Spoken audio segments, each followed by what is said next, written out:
yëngal digg kese laa mën du loolu kese laa fecc du loolu kese laa jàng du coup parce que bi ma defee ci art 3 ans la mais actuellement moment bi maa ngi jàng leneen ak leneen ak leneen te lu ci ëpp expérience man.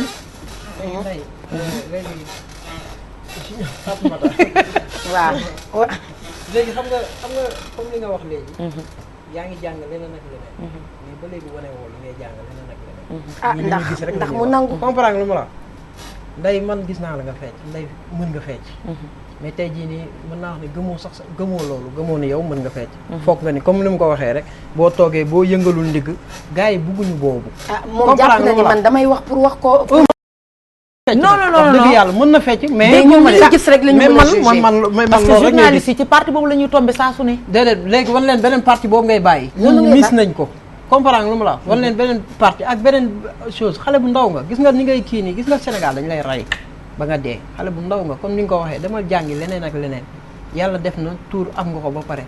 li waroon am la nit ñi bëri ñëpp xam nañ la léegi nag wan leen beneen Ndeye Gueye Junior comprendre lu ma la léegi loolu daal mooy àdduna tey jii nii lépp luñu fii liñ fi def c'est déjà vu lañ koy wax xaw ma chaque jour même chose lañ lay laaj ngay tontu même chose di waxaat kii suba ñu nga defaat même chose loolu du àdduna maa ngi koy wax sànq gis nga fii chaque jour xalaatal say doom suba niñ lay gisee ak sa ne kaay xool sa yaay loolu chaque jour jar naa sóor te àdduna bi lépp jàng la rek mën nga fecckat nga yàlla may na la nga siiw te mën nga ci am lu ne comprendre lu mu la wax kenn mënul de mais da ngay jàng rek tey ñii comme ñi ngi lay critiquer ci lii demal nga jàngit Ndeye Gueye Junior saa yoo ne tëll dañu ne Ndeye Gueye ñëw na mais léegi mu def bii rek nga def boobu amul sens dëgg la de comprendre noonu laa koy wax léegi nag wan leen leneen wan leen li ngay jàng fii yëpp noo gisee seen milieu bi milieu fecc beeg yéen jigéen ñi noo ko gisee ak yow sa relation ak yenn jigéen ñi ak coow yoo xamante ne ba nga demee Gambie jot nañ koo dégg est-ce que mën nga ci xuusaat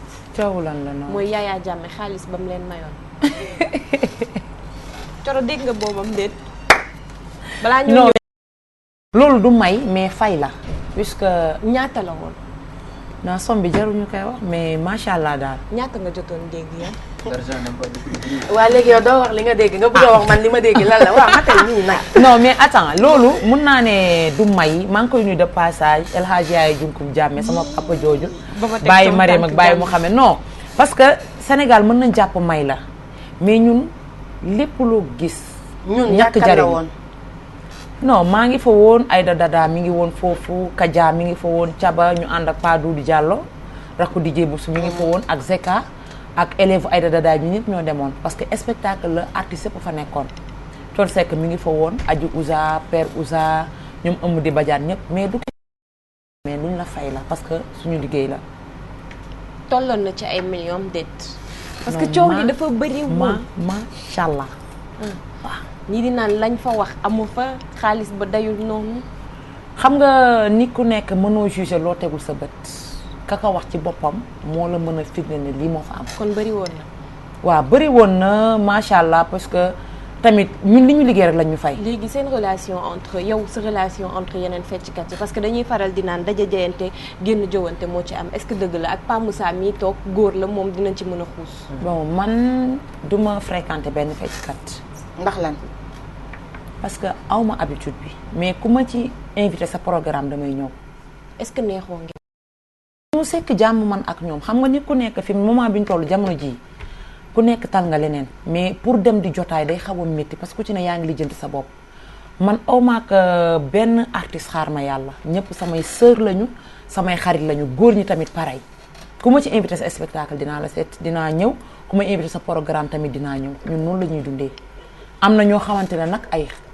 xarit lañu dañuy fréquenter mais man sama liggéey man du fecc kese laa def mais sama liggéey mayuma pour may dem di fréquenter heure bi may wàccat ba pare da ngay sonn d'accord ma xuus tuuti balaa waxtu wi di ñu gën a xoj dama laa mas a lire ay jamono ci benn interview nga ni yow yaa ngi fecc mais xam naa ni kuy gaaw a bàyyi fecc ngay doon sa copain buggul fecc bi nga xamante ne ci nga nekk yaa ma sosal noonu ah sosalu ma la de dama koo lire sa interview la boo def ma lire ko nit yebeewul nit yeb boo xam ne damay toog jàkkaarloog yow di la waxal lu amul man ci interview boobu laa xamee ne Fatoumata xaw ma nan nga tudd yaa ngi may dégg xam nga kon li may wax am naa fu ma ko teg ci laa xamee ni Fatoumata nga tudd jamono jooju jógee goo ci Ndeye Gueye junior lañ la doon woowee ba léegi ma lire interview nga wax affaire yu mel noonu lan moo tardeel sa bàyyi fecc bi ndax dangaa dem ba gis ne affaire bi am na mbaquus neex na wala non lan neex na fecc bi waaw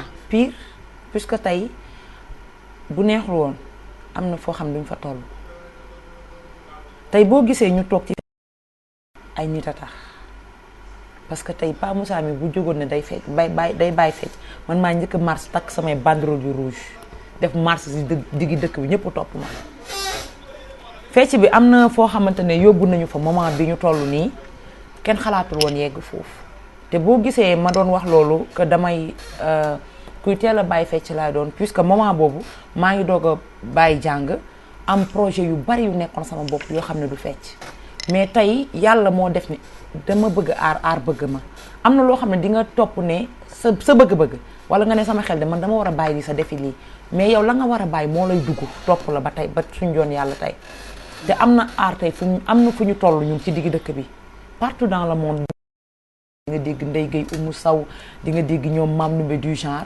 ay groupe El Hadj Diouf parce que aar moo leen fa yóbbu moo tax la aar métier noble la tey ku jóg ne day bàyyi aar doo ba virus bu xësee ba dugg la munoo ko bàyyi mais nanga ci am ngor am ci jom fulla bu tax ni tentation yi nag waa tentation yi bari na trop mais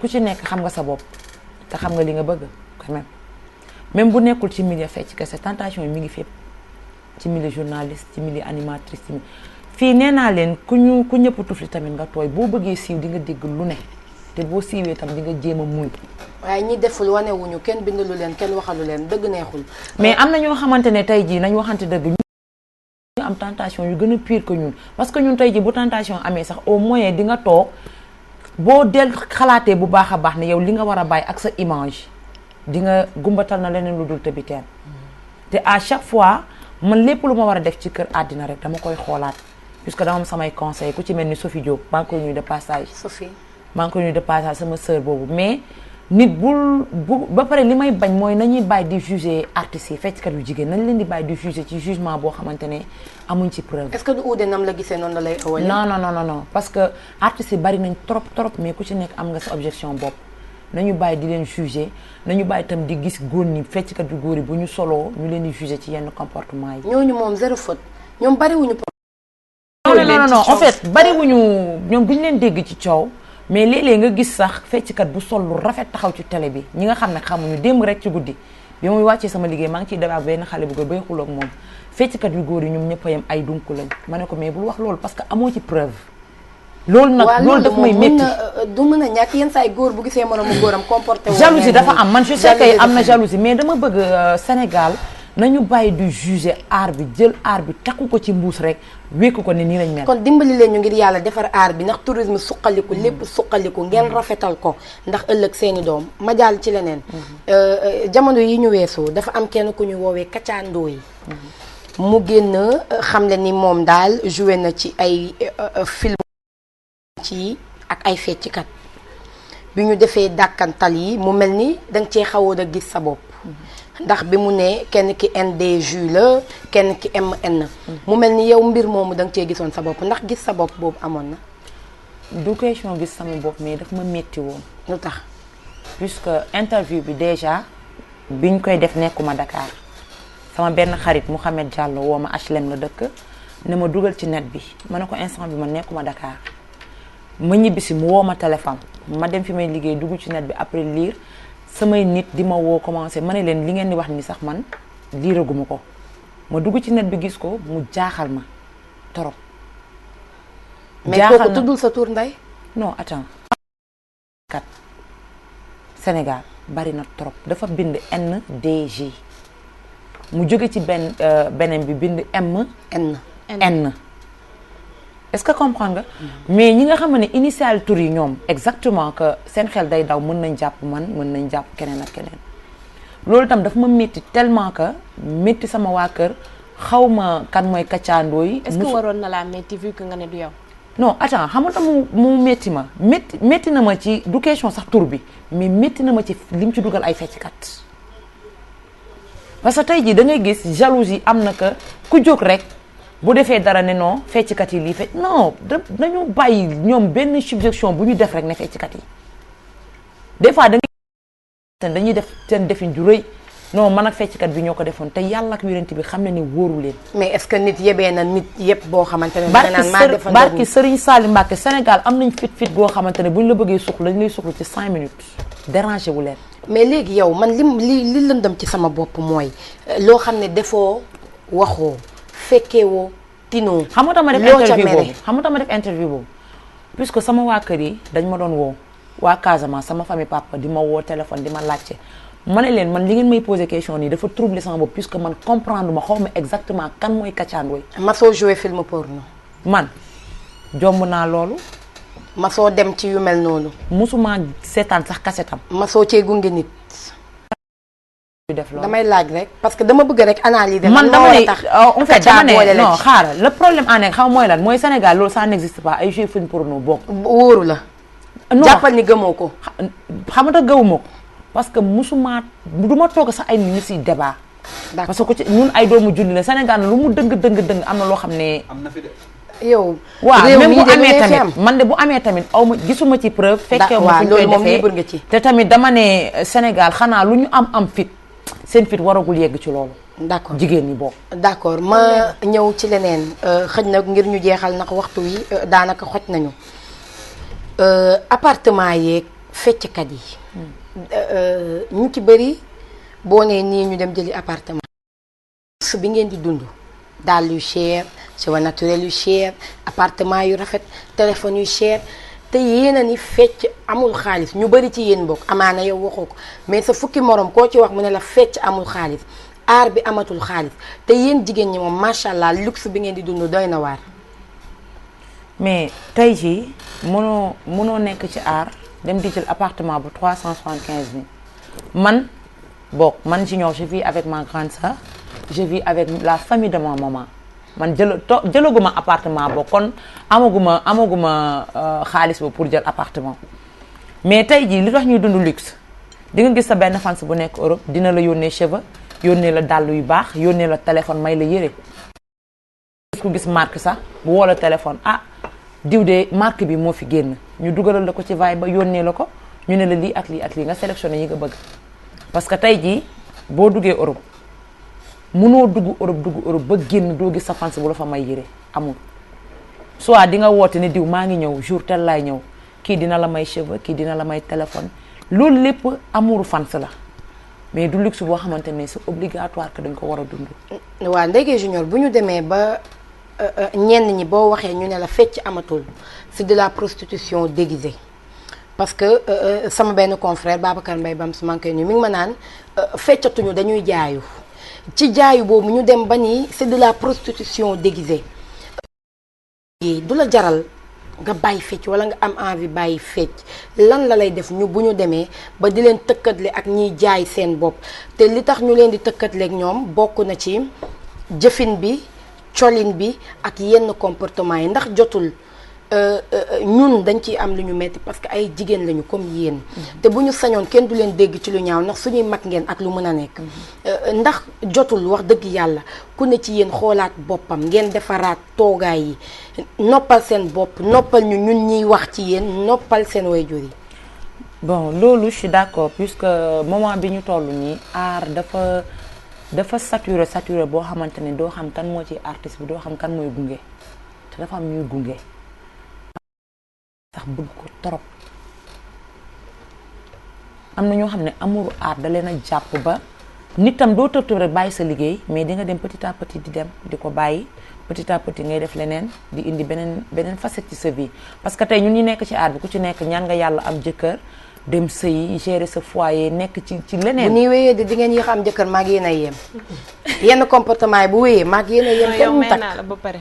koy maye noonu kii maye naa ko ba pare. non mais beneen laaj mooy sànq da nga wax waxu voyage dafa am ñu bëri dañuy laajte que voyage yu bëri yi nga xamante ne ñenn ci fecckat yu jigéen ñi dañ koy def jékki-jékki rek samet deux semaines damaa demoon vacances damaa demoon lii ñuy ruuma naat dafa am lenn lu ko lal ak beneen laaj bi mu nekk gis nañ ni fecc bi dem nekk taasukat wala moom léegi animatrice la yow ban nga ci opté. mën nañ xaar nga taas bu fekkee da ngay taas tamit fin émission bi nga may ñu dara.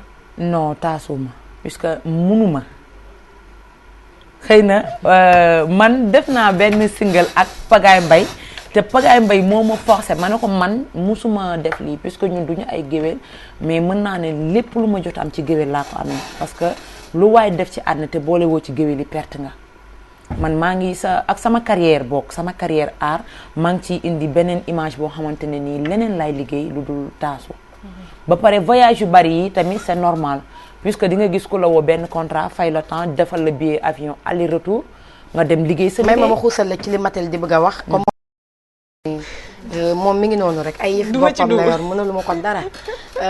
Matel li muy wax mooy ba tey dañuy laaj ndax ñun dañuy wax te bu ñu toogee ak yéen faaw ñu laaj leen mu leer am na ci koo xamante ne xëj na day toog bitim réew fantasme ci Ndeye Gueye Junior bëgg ko wala amaana bëgg a découvrir rek ko ciy dugal mu xam ni artistes yi bëgg nañ tukki.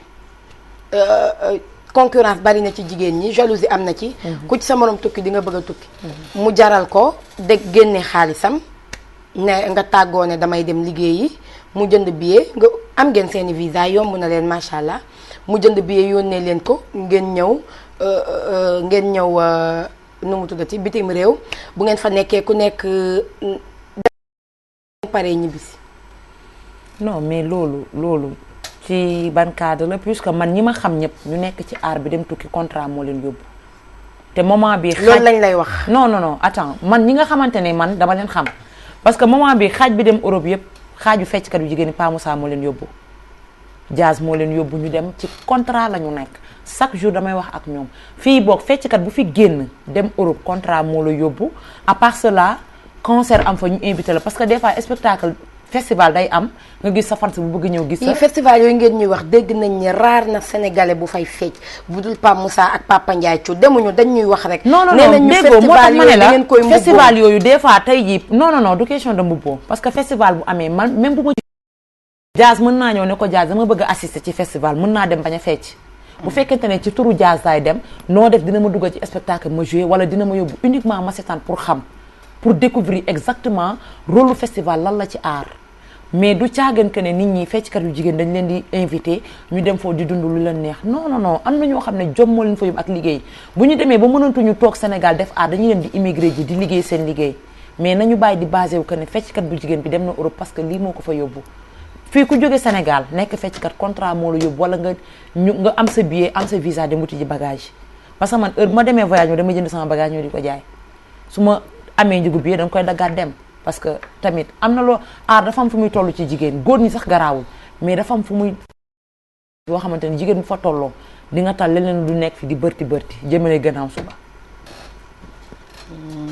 baax na kon daal Ndeye Gueye Junior andi na yenn ci ay leeral indi na ay tontu ci lu bari loo xamante ni laajoon nañ ko ñu njort ne buñ fi jógee yow dootoo fecc ti génnee say yenn fecc yi xam nga sama xarit nga. bugguma ñu lay bind yow la ko signé kon non man moom wax fa dëgg neex yàlla su fekkante ne c'est un peu choquant que li ma daf leen choqué damay jéggalu bu baax puisque j'aime bugguma sax am habitude boo xamante ne dañ ma naan sa fecc li te kii mën naa ne sama famille la puisque pap sama magu pap la te moom jiitu nañu ci aar que ngeen teg seen tànk fa lañ koy teg te duma teggi waxam parce que même bu nekkee dara jàng naa ko ci moom am na damay xool ay qualité feccam damay xool ay image am et tout. kon nag sénégalais yi Ndeye Gueye Junior promettre na leen ni dina góorgóorlu defaraat toogaayam defaraat ay mbiram defaraat fecc yeeg col mi amoon nañ mbégte nag jàkkaarloog yow tey ci émission bi nga xamante ni moom moo di Petit Déj dina bàyyi nga tàggoo ak ñu lay seetaan. waa maa ngi tàggu sama ki ma habillé bàcc HLM sama papa jooju service commercial nga jëm de.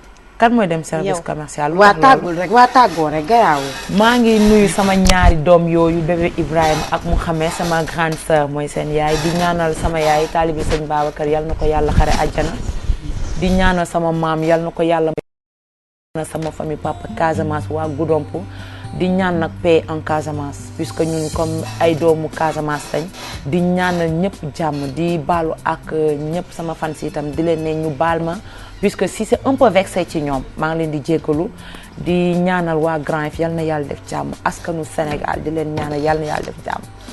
télé bi yàlla na raw ay télé yu bari.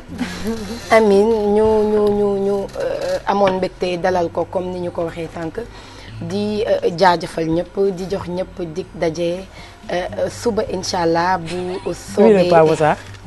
Pa Moussa di nga tàggoo may ma ñëw rek. di ñaanal di wax ñëpp à demain incha allah bu soobee. di la jaajëfal Pa Moussa. waaw man déjà di wax ni le 15 bi ak le 16 maa nga Rome. waaye koy. wala joxe cours de danse pour mu clair. yow tamit fële nga jëm. non garaaw dama koy yëgale rek pour mu neex quoi. ba pare di kontaan ci invitation bi Coro nga xam dama ko doon daw waaye Coro xam naa ni moom. Coro mii amul dara ci Coro rek. dégg nga. nga ni lan ma. amoo dara ci man. yow da ngaa yaru man dama yaru vraiment. dëgg la dégg nga kontaan naa grand. waaw di nuyuwaale sama papa.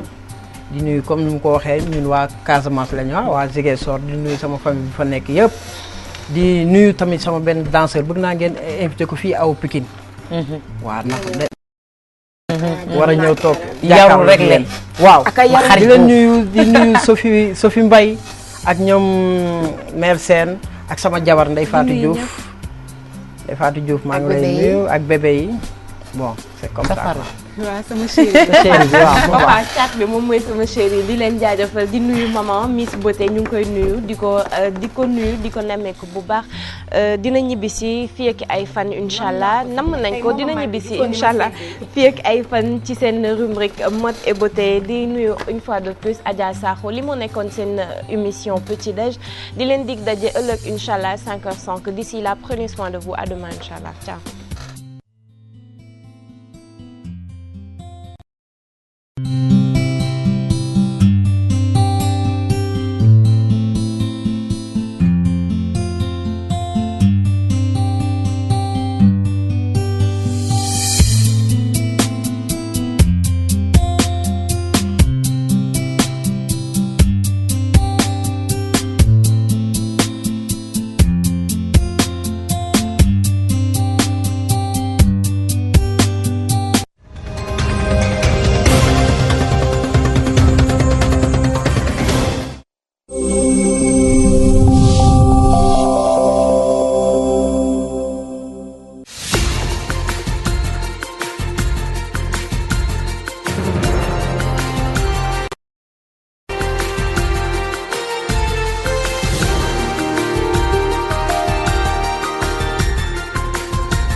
Nous attendions depuis le vendredi passé qu'il allait réagir, mais malheureusement tel n'a pas été le cas. Donc c'est la raison pour laquelle nous nous sommes dit qu'il n'y a plus lieu d'attendre ou d'écouter l'institution municipale. Nous avons essayé à un moment donné de les appeler, de les envoyer par des SMS pour qu'ils puissent comprendre la situation et malheureusement rien de cela n'a été fait.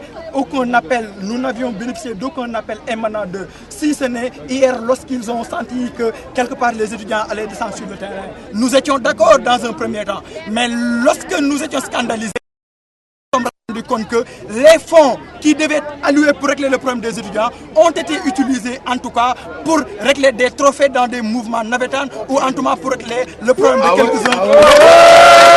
Parce que s'il n'y avait pas de liquidité, ils n'allaient pas régler ces autres problèmes-là. Et je rappelle que notre problème a été le problème qu'ils ont trouvé, le premier cas d'urgence lorsqu'ils sont venus. C'est la première patate chaude qu'ils avaient eu à régler, mais malheureusement, nous comprenons que c'est une politique politicienne dans la mesure où il y a une masse que l'on veut évidemment convaincre à notre cause. Les étudiants peut-être ne sont moins importants, il faut régler ça dans un premier temps. Et aujourd'hui, la conséquence, c'est que le rassemblement des étudiants de Bargny, lorsqu'il aucun rassemblement dans le département de Rufisque n'avait encore de logement. C'est vieux de 18 hivernages et nous disons non, plus jamais ça. Donc aujourd'hui le vin est déjà tiré, il faut le boire et nous déclarons solennellement devant la presse que dans les 24 heures, s'ils ne réagissent pas, ce qui est sûr, c'est que nous allons procéder à une grève de la faim illimitée, commençant par le bureau et également l'ensemble des étudiants. Le maire de Grand-Yoff nous a donné des sommations pour nous déguerpir le 20 novembre. Notre structure a dit que la démarche du maire, ce n'est pas professionnel et puis il ne nous a pas associés. Parce que nous disons que vraiment, pour résoudre une équation, il faut que le maire prône le dialogue et la concertation. Parce qu'il y a une organisation des marchands ambulants dans la commune de Grand-Yoff. Donc le maire doit saisir le bureau des marchands. Donc qu'on fait des négociations pour trouver des solutions. Mais le fait que sortir un jour avec son équipe, nous donner des sommations pour nous déguerpir, sans nous reloger, c'est ça que nous déplorons. Il a dit lui-même que je n'ai pas de site de recasement parce que je n'ai pas de l'argent pour vous, pour acheter des terrains pour vous recaser, je n'ai pas aussi de site pour vous recaser. Il a dit que je vais vous déguerpir parce que lorsque vous veniez à Grand-Yoff, vous n'aviez pas d'autorisation ni de papier qui montre que c'est la mairie qui vous a installé. Donc je vais vous déloger sans vous recaser. Je lance un appel au président de la République parce que c'est lui qui est le président de la République. Donc c'est lui qui avait promis aux jeunes des emplois. Nous avons nos emplois. Il faut que le président surveille les maires. Parce que vraiment, ce qu'ils veulent, c'est les maires, ce qu'ils veulent, c'est de faire plaisir à leur personnel politique.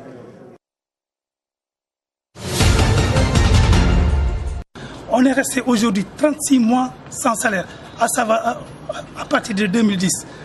Maintenant, nous interpellons le rôle des administrateurs, parce que dans la chute de MSP Distingo, tout le rôle incombe à la famille Fall, qui est représentée par le directeur M. Doufal. Et jusqu'à présent, on est sans salaire depuis l'année 2010. Maintenant, nous interpellons M. Laminba, le juge Laminba et le syndic M. Sow de venir immédiatement pour trouver des solutions au niveau de l'entreprise. Actuellement, au niveau de la presse, chaque fois on entend l'État faire part de l'émergence faire part de l'émergence. Quand on parle de l'émergence, il y a un levier important qui se trouve être l'éducation. On ne peut pas parler d'éducation sans avoir des manuels de qualité pour les enfants. Et on sait qu'à Distingo, le slogan était « Distingo se distingue par sa qualité ». Aujourd'hui, qu'est-ce qu'on constate? Distingo se disparition totale de ces produits. Et là, on ne peut pas comprendre. Aujourd'hui, nous interpellons l'État à travers le président M. Macky Sall et son premier M. John de venir, et en même temps, nous interpellons les députés de venir pour venir soulager le problème des travailleurs. L'emploi, certes, la création d'emplois, c'est une chose très importante, mais en même temps, on ne peut pas comprendre la politique de l'État qui consiste à une fermeture une à une des entreprises en place. Les travailleurs du Distingo exigent et sans délai le paiement intégral des 36 mois de salaire. Baïdek est un quartier de Mbour qui manque de tout, surtout d'eau. Il n'y en a que 3 puits et 3 robinets dans une population qui compte 14 483 habitants. Tu sais que c'est trop difficile à avoir de l'eau potable. Baïdek ne dispose pas non plus de postes de santé, l'électricité encore moins. Il y a des voyous qui ouvrent les femmes et qui essayent de les violer. Les bougies causent parfois des incendies, parfois même il y a des pertes en vie humaine, il y a des morts.